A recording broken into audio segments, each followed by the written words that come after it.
নমস্কাৰ সকলোকে মোৰ চেনেললৈ স্বাগতম জনালোঁ। আশা ৰাখিছোঁ সকলোৱে ভালে কুশলে আছে।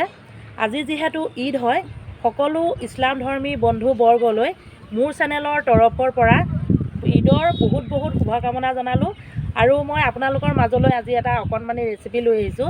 আশা ৰাখিছোঁ প্ৰথমৰ পৰা শেষলৈকে চাব। আৰু যিসকলে নতুনকৈ চেনেলটো চাই আছে, চেনেলটো ছাবস্ক্ৰাইব কৰিব, কাষতে থকা বেল আইকনটো দবাই ৰাখিব। তেতিয়াহে মই দিয়া ভিডিঅ'বিলাক পটককৈ আপোনালোকে পাব। আহক এতিয়া ভিডিঅ'টো মাজলৈ যাওঁ আৰু সকলোৱে চাওক কিনো বনাইছোঁ, কেনেধৰণে বনাইছোঁ, আৰু শেষত কমেণ্ট কৰিব কেনেকুৱা লাগিলে। প্ৰিয় বন্ধু বান্ধৱীসকল, এয়া ভেদাইলতা হয়। দেখুৱাই দিছোঁ অকণমান। ভেদাইলতা কোমলীয়া অংশ সৰুতে নিশ্চয় সকলোৱে পাইছিলে অসমীয়া বিভাগৰবিলাকে। মানে ভেদাইলতা মানিমুনিয়ে পেট ভাল কৰে বুলি, সেয়েহে পেটৰ কাৰণে যথেষ্ট ভাল। আৰু আপোনালোকেও এনেধৰণে খাব। নিশ্চয় আপোনালোকে বনাই খাইছে। মইনো কি ধৰণে বনাওঁ অকণমান দেখুৱাইছোঁ। লগতে কেইটামান মাগুৰ মাছ আছে, শ'ল মাছ আছে। শ'ল মাছকেইটা অৱশ্যে মই ভেদাইলতা দি নবনাওঁ, মাগুৰ মাছকেইটাহে ভেদাইলতা দি বনাম। এয়া চাওক, শ'ল মাছকেইটা মই বেলেগ এটা বস্তু যোগ কৰিম, আপোনালোকক দেখুৱাম বাৰু, আপোনালোকৰ মাজলৈ আনিম। মাছখিনি যিহেতু একেলগে আছে সেয়েহে অকণমান দেখুৱাইছোঁ। শ'ল মাছ আৰু মাগুৰ মাছ দুটা আছে। এয়া ভেদাইলতা আগ, মানে ভেদাইলতা কোমলীয়া অংশ। এতিয়া মই মাছখিনি দুভাগ কৰি পেলালোঁ। এইকেইটা শ'ল মাছ চাওক, আৰু আনফালে এয়া হৈছে মাগুৰ মাছ। এতিয়া চাফ চিকুণ কৰি ল'ম। আপোনালোকে আহক ভিডিঅ'টো সম্পূৰ্ণ চাওক। আৰু যদিহে ভিডিঅ'টো চাই ভাল পাইছে, প্লিজ চেনেলটো ছাবস্ক্ৰাইব কৰিব। আৰু এইখিনি হৈছে আপোনাৰ পিয়ালি পালেং। এয়া চাওক, বহুতে হয়তো চিনি পায়, বহুতে নাপায়। এই শ'ল মাছৰ লগত বনাম, মানে সেইটো এটা ৰেচিপি আপোনালোকৰ মাজলৈ আগবঢ়াম বাৰু, আপোনালোকে চাব বুলি আশা ৰাখিছোঁ। এতিয়া মই মাছখিনি চাফ চিকুণ কৰা হৈ গ'ল, কাটি বাছি ল'লোঁ সুন্দৰকৈ।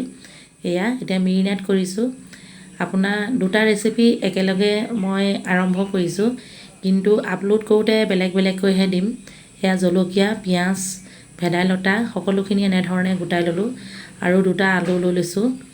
এয়া চাওক কেনেধৰণে বনাম আপোনালোকে চাব। আলুটো কিন্তু মই মাগুৰ মাছৰ লগত নিদিওঁ, শ'ল মাছ আৰু আপোনাৰ পিয়ালি পালেং, আলু আৰু অকণমান কিবাকিবি যোগ কৰিম। এতিয়া অৱশ্যে কৈ নিদিওঁ বাৰু। এতিয়া মেৰিনেট কৰা হৈছে জলকীয়া, পিঁয়াজ, এয়া ভেদাইলতা আৰু এই আলু সকলোখিনি মই গোটাই লৈছোঁ। এতিয়া মই মাছখিনি অকণমান ভাজি লৈছোঁ।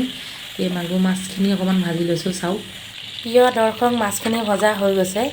এতিয়া মই মাছখিনি অকণমান কেৰাহীতে ছাইড কৰিছোঁ। ইয়াতে অলপ পিঁয়াজ যোগ কৰি দিলোঁ। চাওক আপোনালোকে কেনেধৰণে কি কৰিছোঁ। আৰু দিছোঁ এয়া অলপ পিচি লোৱা জলকীয়া, কেঁচা জলকীয়া পিচি লৈছিলোঁ। চাওক এতিয়া মই ইয়াতে যোগ কৰি দিলোঁ কোমলীয়া ভেদাইলতাৰ আগখিনি, মানে অলপ কাটি লোৱা হৈছে, একেবাৰে কোমলীয়া। অকণমান দেৰি ভজাৰ পাছত সম্পূৰ্ণ গলি যাব, খাবলৈ বৰ সুন্দৰ হ'ব। এয়া চাওক সুন্দৰকৈ এতিয়া মই গোটেইখিনি এনেধৰণে দি দিলোঁ। আৰু হাতাখনৰ সহায়ত অলপকৈ এনেকৈ লৰাই দিছোঁ, মানে অকণমান ভাজি দিছোঁ। আৰু গোন্ধ ওলাইছে বুজিছেনে, একদম পাদা গোন্ধ। জানে সকলোৱে পাদুৰী লতা বুলিও কয় বহুতে। এই লতাবিধক পাদুৰী লতা বুলিও কয়। অৱশ্যে বহুত হেল্ডি হয়, খাব লাগে। আপোনাৰ সপ্তাহত 2-3 দিনকৈ খালেও একো অপকাৰ নকৰে। সদায় যে খাব লাগে সেইটো নহয় বাৰু, 2-3 দিনকৈ খাব পাৰে, বা ভাতৰ লগত চাটনি বনাই খাব পাৰে। এতিয়া সুন্দৰকৈ গলি গৈছে চাওকচোন, এয়া সুন্দৰকৈ গলি গৈছে। শেষত মই দিলোঁ আদা আৰু নহৰু পিচা। এয়া আদা আৰু নহৰু পিচা। আৰু এটা বস্তু যোগ কৰিম, কি বস্তু যোগ কৰিম কৈ নিদিওঁ, আপোনালোকে চাই থাকক।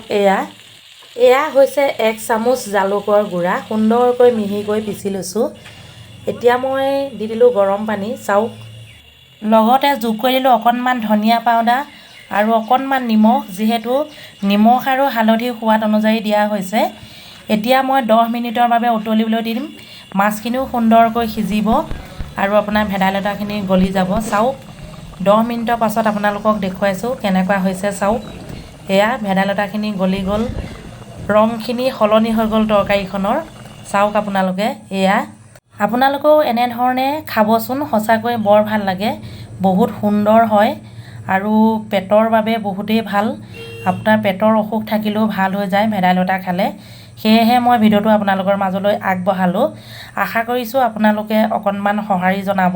ভেদাইলতা মাগুৰ মাছ বনোৱা পদ্ধতিটো কেনেকুৱা লাগিলে কমেণ্ট কৰিব বুলি আশাৰে বাট চাই ৰ'লোঁ। আজিলৈ আহিছোঁ, ধন্যবাদ।